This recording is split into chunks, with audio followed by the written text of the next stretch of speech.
Whether we as a collective planet narrowly go our own way and ignore what could be unraveling out there. Maybe we're just eternal optimists. Look, Hezbollah, Iran, Israel, the United States, we've all said that we don't want a wider war. But let's remember that we're facing a major war in Europe for the first time since the Second World War. And that has had significant implications for the global economy. And yet, we're dealing with the fact that the Houthis have disrupted trade in the Red Sea and caused insurance rates to go up quite significantly. But the global economy is absorbing all of those mini shocks. I wonder whether the big shock is out there on the horizon. After high-ranking members of the terror groups Hamas and Hezbollah are killed in Lebanon and Iran. Today, the leader of Hezbollah is warning the conflict with Israel has entered a, quote, new phase. Well, Hamas and Iran have both vowed revenge on Israel, which has so far refused to confirm that it carried out the attack.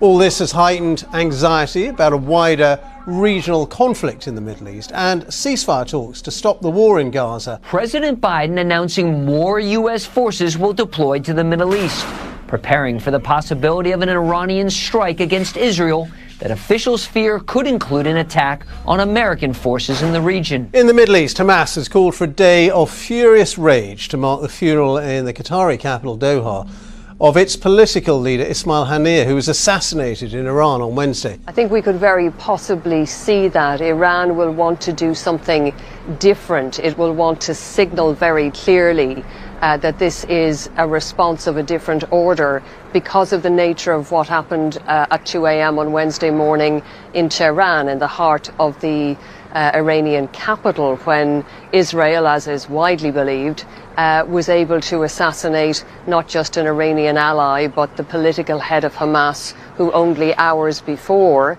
had been meeting the Iranian supreme leader, Ayatollah Ali Khamenei, who, of course, the day after then was saying funeral prayers over his casket in Tehran.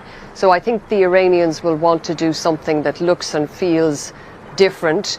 I think there is every possibility that they will try to engage their regional allies. We've already had Hezbollah promising revenge. We've had Hamas promising revenge.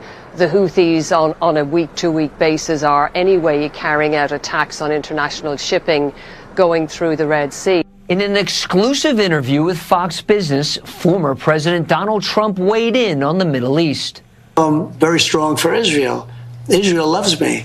But you know, a lot of the Arab states like me too, because you know what they want to see? They want to see peace. Meantime, President Biden has vowed to use his remaining months in office to end the Israel-Hamas war and bring the hostages home. There's an impending conflict, something that could be quite worse, that's out there on the near horizon, because there are no more red lines in the Middle East, and all the sides are using munitions of increasingly sophisticated violence, and it runs the risk of a miscalculation. Israel took out 3 key leaders, 2 leaders of Hamas and 1 from Hezbollah, and they're seeking to restore deterrence, but it risks creating a cycle of escalation.